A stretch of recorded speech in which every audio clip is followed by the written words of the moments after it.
Le mandat de la mission des Nations Unies, qui a pour but originel la mise en place d'un référendum au Sahara occidental, a été prolongé pour une année supplémentaire. Le Sahara occidental, ancienne colonie espagnole annexée en 1975 par le Maroc, n'a toujours pas de statut définitif.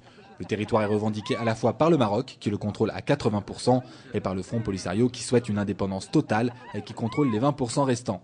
Sous l'égide de l'ONU, un cessez-le-feu a été conclu en 1991 entre Maroc et Front Polisario sur la base de l'organisation d'un référendum d'autodétermination, indépendance ou intégration au Maroc.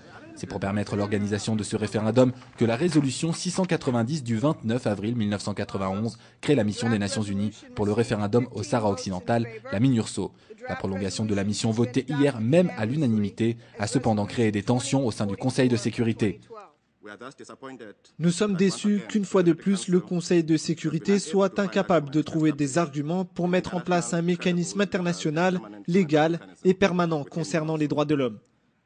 C'est une anomalie que la MINURSO soit l'une des seules missions de l'ONU qui n'ait pas de mandat concernant les droits humains, et cela donne l'impression que le Conseil de sécurité ne fait que peu de cas des droits de l'homme au Sahara occidental.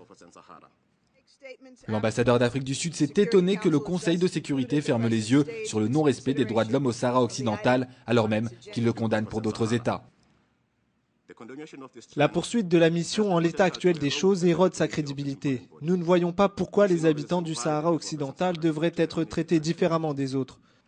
Cette approche sélective des droits de l'homme faite par ce Conseil appelle à se poser des questions concernant les motivations réelles de ceux qui regardent ailleurs pendant que les droits de l'homme sont piétinés dans le territoire du Sahara occidental.